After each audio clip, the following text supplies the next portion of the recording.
Welcome back to Future Build Academy. In this video, we will learn what is development psychology. Development psychology क्या है, कहाँ पे अपनी services provide करती है और कौन से इश्यूज हैं जिनको रिजॉल्व करती है। डेवलपमेंट साइकोलॉजी स्टडी करती है किस तरह हमारा बिहेवियर एक एज के साथ किस तरह से चेंज होता है।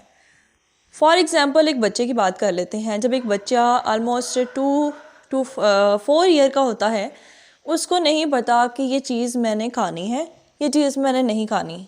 फॉर एग्ज़ाम्पल आप उसको साल्ट में कुछ दोगे वो भी खा लेगा, अगर आप उसको स्वीट में कुछ दोगे वो भी खा लेगा। अब वो आपको भी इनकार नहीं कर सकता क्योंकि अभी वो बहुत छोटा है, उसको सेंस नहीं है कि मैंने ये चीज़ खानी है।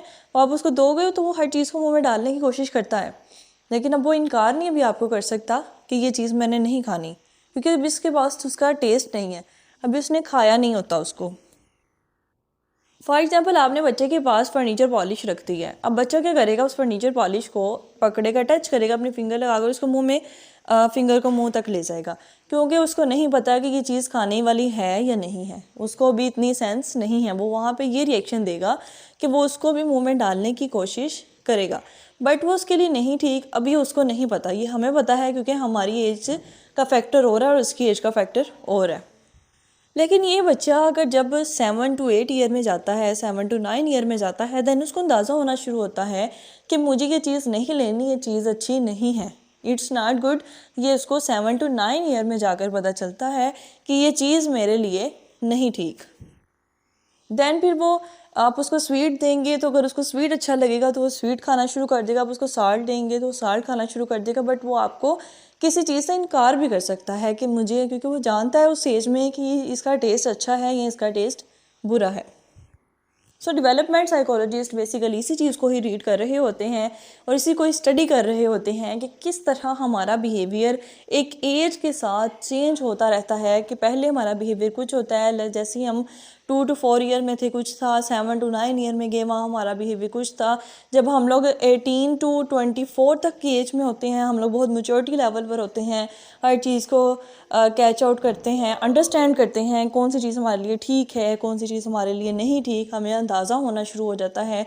तो ये डेवलपमेंट साइकोलॉजिस्ट इसी को ही रीड करते हैं कि किस तरह हमारा बिहेवियर एक एज के साथ चेंज होता रहता है। नेक्स्ट हम बात करते हैं स्कूल साइकोलॉजी की। स्कूल साइकोलॉजिस्ट बेसिकली अपनी सर्विसेज कहाँ पे प्रोवाइड करते हैं, आज हम इसको देखेंगे। सपोज हमारे पास डिफरेंट कंडीशंस हैं एक स्टूडेंट की।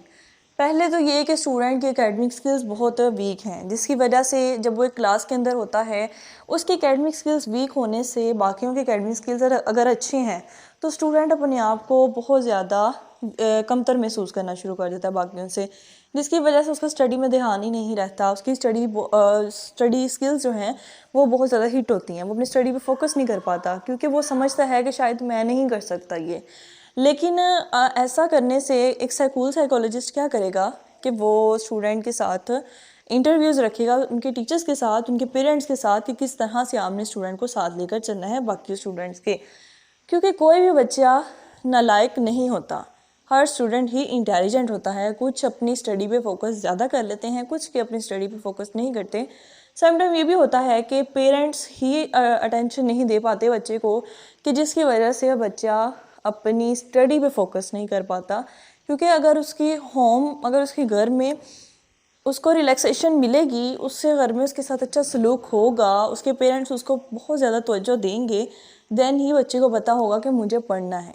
या उसके टीचर्स उसको मोटिवेट करते रहें कि आप कर सकते हैं, आप काम कर सकते हैं। इससे भी बच्चा मोटिवेट होकर भी बच्चा अपनी एकेडमिक स्किल्स को बहुत इम्प्रूव कर लेता है, क्योंकि किसी की भी एकेडमिक स्किल्स वीक नहीं होती, जस्ट उसके फोकस की कमी होती है, जिसकी वजह से वो अपनी स्टडीज़ को सबसे पहले हिट करवा लेता है। दूसरी कंडीशन ये भी हो सकती है कि अगर सपोज एक स्टूडेंट है, उसने अपना स्कूल चेंज करवाया है और जब वो दूसरे स्कूल में जाता है, वहाँ पे उसके न्यू फ्रेंड्स होते हैं, वो फ्रेंड्स आपस में सब एक होंगे, वो स्टूडेंट जो है वो अकेला होगा। तो इससे क्या होगा कि वो सब फ्रेंड्स जो हैं वो मिसबिहेव कर सकते हैं स्टूडेंट के साथ, जिसकी वजह से स्टूडेंट जो है वो खुद में स्ट्रेस फील करना शुरू करेगा, उसका दिल नहीं करेगा स्कूल जाने को, उसका पढ़ाई में दिल नहीं लगेगा। ऐसे में क्या करना चाहिए कि टीचर्स को अपनी सारी क्लास को साथ लेकर चलना चाहिए। वहाँ पे स्कूल साइकोलॉजिस्ट अपनी सर्विसेज प्रोवाइड करते हैं कि किस तरह आपने इन बच्चों को हैंडल आउट करना है।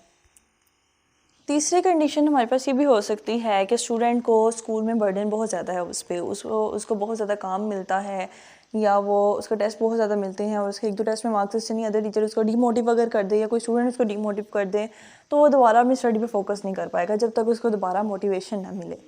ऐसा फिर स्कूल साइकोलॉजिस्ट यहाँ पे अपनी सर्विसेज भी देंगे, क्योंकि एक स्टूडेंट की अगर उसका इन्वायरमेंट नहीं ठीक या उसके घर का माहौल नहीं ठीक तो स्टूडेंट कभी भी अपनी स्टडी पे फोकस नहीं कर पाएगा। और टीचर्स को भी चाहिए कि वो उसके साथ मोटिवेशन ही रखें ताकि वो स्टूडेंट बहुत जल्दी अपने फ्यूचर तक पहुंचता है।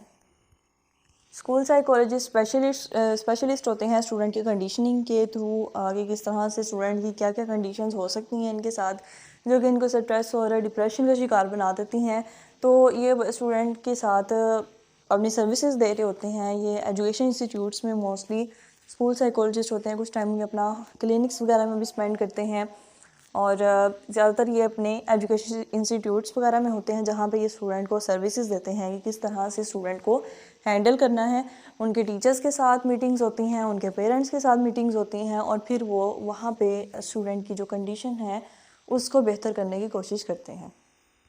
सो गाइज़, ये थी हमारी आज की वीडियो। होप्स अगर आपको मेरी वीडियो अच्छी लगी हो, don't forget to like and subscribe my YouTube channel.